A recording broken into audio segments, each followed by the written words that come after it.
side. Diddy's trial. Is the most shocking evidence against Diddy reveal. True crime stories. What if everything you thought you knew about one of the biggest names in music was a lie? In today's video, we're diving into one of the most disturbing celebrity trials in recent memory.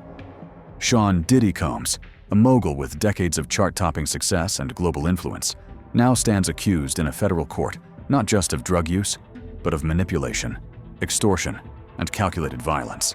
The evidence is jaw-dropping, from high-powered firearms and designer drugs shaped like presidents, to baby oil, sex toys, and alleged blackmail involving intimate videos. The federal raid on his $40 million mansion unearthed more than just contraband. It may have exposed a hidden world few could imagine. This isn't just about fame, it's about power, secrecy, and control. Stay with us as we break down the most shocking evidence against Diddy and what it could mean for the future of his empire and his freedom. In early 2024, federal authorities raided Sean "Diddy" Combs' luxury estate on Miami's exclusive Star Island.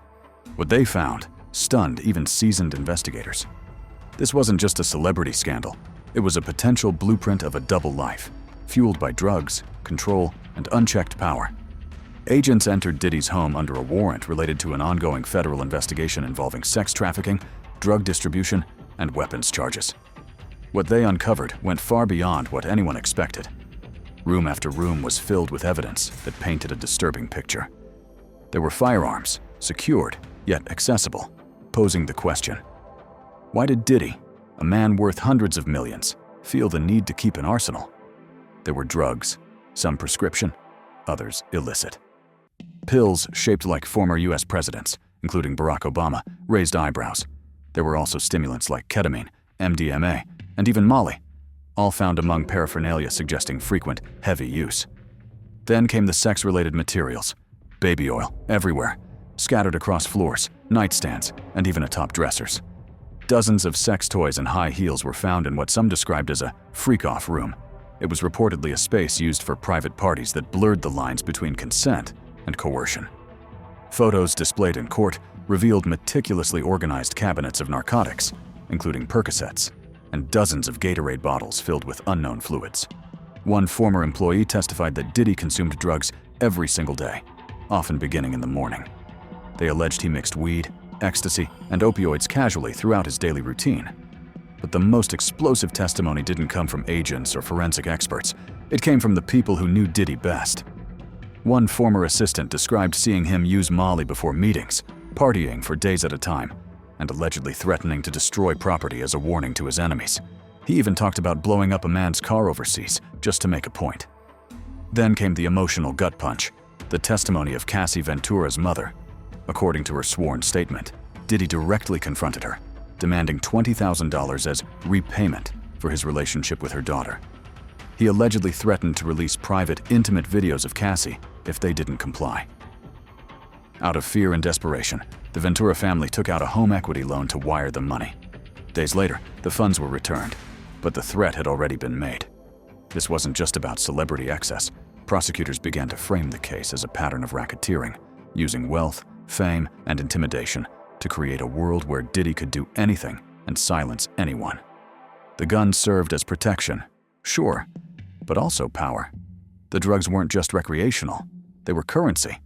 The videos weren't just trophies, they were weapons. And then came the Porsche. Photos of a burned-out luxury sports car were entered into evidence. It had been torched from the inside out, allegedly via a Molotov cocktail.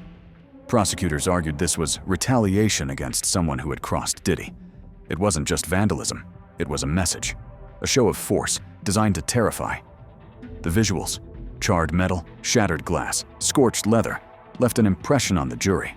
After all, who torches a $200,000 car unless they're trying to send a very specific, very violent message? Another shock came when prosecutors revealed that the freak-off supplies, including the sex toys and oils, matched descriptions provided by Cassie and several other alleged victims. These weren't just props. They were corroborating evidence, physical validation of years of whispered rumors and hidden trauma. Then there were the drugs again, specifically the prescription pills. Investigators pointed to pill bottles that bore Combs' name, but were prescribed in massive quantities by doctors whose legitimacy is now under scrutiny. Prosecutors hinted that certain physicians may have knowingly supplied Diddy with addictive substances without proper medical justification. One legal analyst noted that if these doctors were complicit, they could face separate criminal charges. But the testimony wasn't just about what was found. It was also about who Diddy was when the cameras were off. Radio host Lisa G., who knew Combs for decades, told the courtroom that he exuded a chaotic energy, a kind of storm that followed him wherever he went. He was personable, even charming, but also unpredictable. She recalled moments where he'd shift in mood or speak aggressively, and now, in hindsight, those memories carried new weight. The government's case wasn't focused on any one incident. It was the accumulation, a pattern, a lifestyle, evidence that Diddy didn't just occasionally party too hard, but orchestrated a system of dominance, from using guns to frighten, to allegedly blackmailing women with private videos, to controlling Cassie's finances, her movements, and even her career. Throughout the trial, prosecutors continued to layer their case. Witnesses referenced surveillance footage still under review, text messages from burner phones, and digital evidence from seized hard drives. Agents believe the most damning evidence may still be buried within that data: hidden files, deleted messages, and possibly recordings no one was ever meant to hear. One expert testified about the psychological profile of someone who maintains this type of power over others. "It's not about pleasure," she said. "It's about control, domination, knowing that you can do anything and no one can stop you." Diddy, meanwhile, has maintained his innocence. His defense team argues that much of what's been shown has been taken out of context or exaggerated. They claim the weapons were legal, the drugs belonged to others in the house, and that Cassie and her mother are revising history to support a personal vendetta. They insist that many of the videos and texts are inconclusive and that the Porsche fire was never directly linked to their client. Still, jurors sat quietly as images of bruises, surveillance photos, and screenshots were presented one after the other.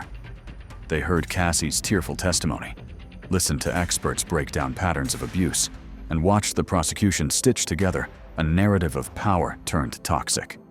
The trial is still unfolding, but with every new day, the weight of the evidence grows heavier. From a music empire to a federal courtroom, Diddy's fall from grace isn't just a tabloid headline. It's a cautionary tale about unchecked power, the illusion of celebrity, and the people who pay the price behind closed doors. As the trial against Sean Diddy Combs moves forward, one thing is crystal clear. This case isn't just about one man's actions behind closed doors. It's about a system that allowed wealth, fame, and intimidation to silence victims for years. The evidence, whether it's prescription pills in someone else's name, threats disguised as favors, or disturbing videos used as leverage, paints a chilling portrait of power gone unchecked. And while the defense insists it's all being blown out of proportion, the prosecution's case continues to grow, day by day, witness by witness. For Cassie Ventura, her family, and others who've come forward, this trial represents a chance to reclaim their voices. For the public, it's a reminder that even the biggest names in entertainment are not above the law. And for Diddy, once a mogul, now a defendant, this may be the fight that defines his legacy. Stay tuned. This case is far from over.